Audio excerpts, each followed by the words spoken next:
Just throw everyone away. Throw the whole team away. Throw those experts away. Throw Pastor Cal away. Throw the whole cast away. Throw everybody away.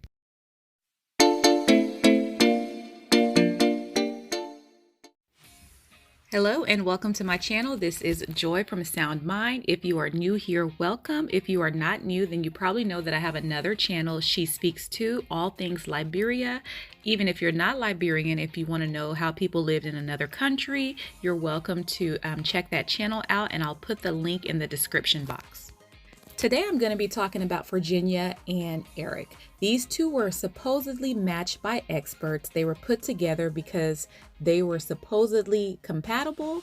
I don't even see how that was possible. I felt like the experts looked at this and then a producer came and said, nah, let's be petty. Let's put these two together. There's no way that you would look at these two and think that they would last. There were too many fundamental differences, and I'm going to have to get into that because there is no way. So this show is really for reality purposes, entertainment purposes, just to entertain us. They're playing with people's lives. These people are also playing with their lives to sit there and get married to a complete stranger. There is no way. Let's talk about these differences. So to start out, Erik said that he was traditional about 11 times, and Virginia was non-traditional. He was conservative and she was liberal. They really didn't tell us how he was conservative, but I'm led to believe that he is a Trump supporter, and he just didn't want to say that on the show. Nothing wrong with being a Trump supporter. You just cannot sit with me. And Virginia is liberal. Virginia has a sister who is gay, has a partner who's artificially inseminated. So how, looking at that on paper, why would you think these two would be a good match? Just so they can argue about pro-life, pro-choice in the home, argue about Republican and Democrat, argue about your right to disclose that you're gay in the military, especially him being a military pilot. Why would you think, just looking at that, you would say, wow, let's put these two together? Seems like a great match. Does not make any sense. That's how I know this show is playing and they're trying to do this for ratings. There is no way. But then, I don't know. But then they call themselves experts. Now let's talk about their background. So Virginia is a child of divorced parents, like most of us. It apparently was very rocky. At one point, she went to live with her aunt, wasn't speaking to her father to make her mother happy, so she was estranged from her father. Now, let Erik paint it. He comes from a perfect home. His parents have been married for 3,000 years, and he does not understand Virginia's background. Even though he himself is divorced, but let him tell it, he only married for papers. But then in another scene, he tells Virginia that no one could measure up to his ex-wife. So did you love her? Did you not love her? But anyway, he glosses over that. So their backgrounds are totally different. Virginia maybe has trust issues based on how she grew up, and Erik feels superior because he has this perfect family image. But I bet if you dug, you would find some cracks in that image. So I don't understand these. He doesn't understand Virginia's background, and Virginia is more cautious because she's seen how toxic marriage can be. So just put them together. Yeah, that's a good idea. So let's talk about the fact that Erik is a pilot, which also adds to his conservative lifestyle, I think. So he's gone 3 to 4 days a week. When he comes home, he probably wants to have dinner with his wife. He wants to chill at home. He is not interested in going out and drinking 3 to 4 days a week and waking up with a hangover. The most that he probably drank was when he was on the show with Virginia on the honeymoon. So that doesn't match her lifestyle. Now let's talk about Virginia's lifestyle. So Miss Virginia wants to be married, but thinks it's okay to hang out 3 to 4 times a week from Thursday to Sunday, get drunk, spend the night over at male friend's house, and she thinks that's okay. And she's asking Erik, well, if you're not here anyway, why do you care if I come home or not? So I'm wondering, why did you get married? So I'm sure if the experts did any kind of interview, they would have seen that Virginia thinks it's okay to kick it with her friends. Erik said it's okay to tell your friends, no, you're married, I have something to do with Erik. And she said, why? Why would I cancel my plans with my friends? So I'm thinking, well, why did you get married if you just want to kick it? If you want to hang out? And she could be married. Just find someone who wants to kick it as much as she does in bars. So, I mean, why did you pick Erik? That's how I know this show. Like I said, this show is playing. There's no way you can look at that and say, woo, let's put them together. They're going to have a lot of fun. I'm not buying it. Then we have the fact that Erik thinks that men and women can't be friends. I disagree with that. I think men and women can be friends, even in marriages, but there are boundaries that have to be set.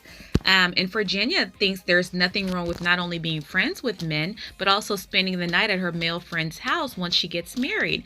So I don't understand. I do think that Erik is controlling, but I do think that Virginia also has a warped concept of marriage, and she thinks that I can do whatever I want to do, like I was single and still be married. What's the big deal? Because she didn't see that growing up. So I do think there are faults on both sides. Erik is controlling. Virginia, however, has a sense of marriage that is skewed because of what she's been through.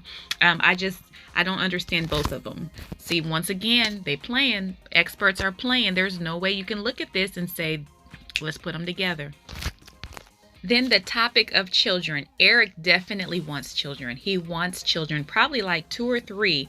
Virginia is 50-50, and I feel like she's leaning more on the side of not having children. She wants to have fun, and even if she does want children, it's going to be years from now. So she's 30, he's 33, and she's 26. So 4 or 5 years is when she thinks she would be ready if we're going by what she's saying, and he would be late 30s by then. So why would you put a man who's traditional, he wants to have kids, with a woman who doesn't even know if she wants to have kids? She's afraid of being pregnant, 1. Number 2, she's afraid of being a bad mother because of what she's gone through. Why? I don't understand. Just another difference. If you're an expert and you're putting matching people based on interviews, things that they filled out, personality traits, why would you think that would be good? So I do have to say, in a lot of these scenes in these episodes, I felt like Erik acted like he was superior to Virginia. In one scene, she brought up the fact that she speaks to his mother frequently, but he did not have one of her family members' phone numbers. He was not making an effort to get to know them. When she brought that up, you could see that he was obviously embarrassed, and he was like, oh, I'll do that, because you can't shame Erik. He's going to have to let you know that he's going to do it because he's a perfectionist. So I felt in a way he did not think that he had anything to gain from getting to know her so-called broken family. However, she could learn a thing or two by talking to his mother and people in his family. That's the air of superiority. Everything you tell Erik, well, I've done it before. I've lived with someone before. I know how marriage works. He knew everything. So I did feel like there was an air of superiority with him.